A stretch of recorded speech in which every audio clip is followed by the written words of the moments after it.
պատերազմում հաղթած նախագահը հաղթել է նաև անցնող 8 տարիներին, չի ընկրկել բանտարկությունից, չի վախեցել եկել է հայրենիք պատասխան տալու, ձերբակալվել է, կալանքի տակ է մնացել, ազատ արձակվել, իր ոտքով նորից բանտ է գնացել, այս փորձությունն էլ է անցնելու, իր ընտանիքը որևէ վայրկյան չի փախել ռմբակոծվող Արցախից, մնացել է մինչև վերջ, Լևոնն էլ անստել, Սեթրակը այս փորձությունն էլ կանցնի, Տիկին Բելան ընտանիքը այս փորձությունն էլ կանցնեն, բայց ես խոսելու եմ մի ահավորության մասին, երեք Ռոբերտ Քոչարյանի դեմ արշավում ձերբակալվում է մի ամբողջ ընտանիք, հայր, մայր, 2 քույրեր, քույրերից մեկին, որը 3 անչափահաս երեխայով միայնակ մայրը դատարանը առանց աչքը թերթելու, ես դատավորին պատկերացնում, մեկ էլ հիշում օրը Նիկոլ Փաշինյանը գոռում էր ու միանգամից որոշումը կայացնում է,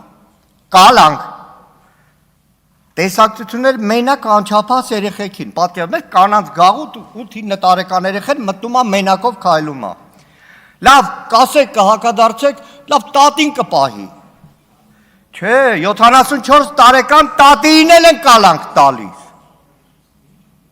74 տարեկան տատին,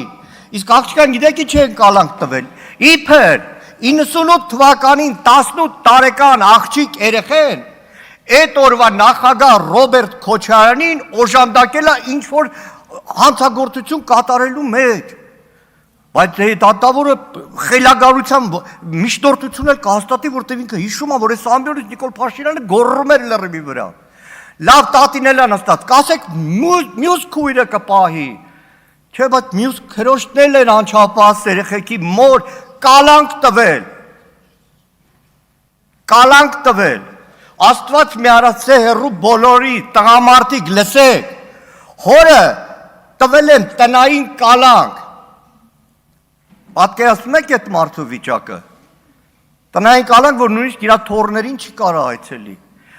այսպիսի բան մեր երկրում, ոչ թե Հայաստանի անկախ հանրապետությունում, խորհրդային Հայաստանում չի եղել, երեք դատարանի բակում տասնյակներով ոստիկաններ կային, գետիններն էին մտել, անկեղծ մութ էր, ռիսկով կարում էին ասել մի մանուկյան, չգրված օրենքար, ընտանիք 2 անդամի չեն բռնում,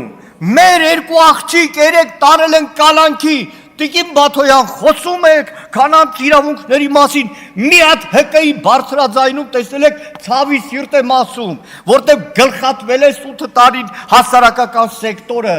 խոսացող չկա,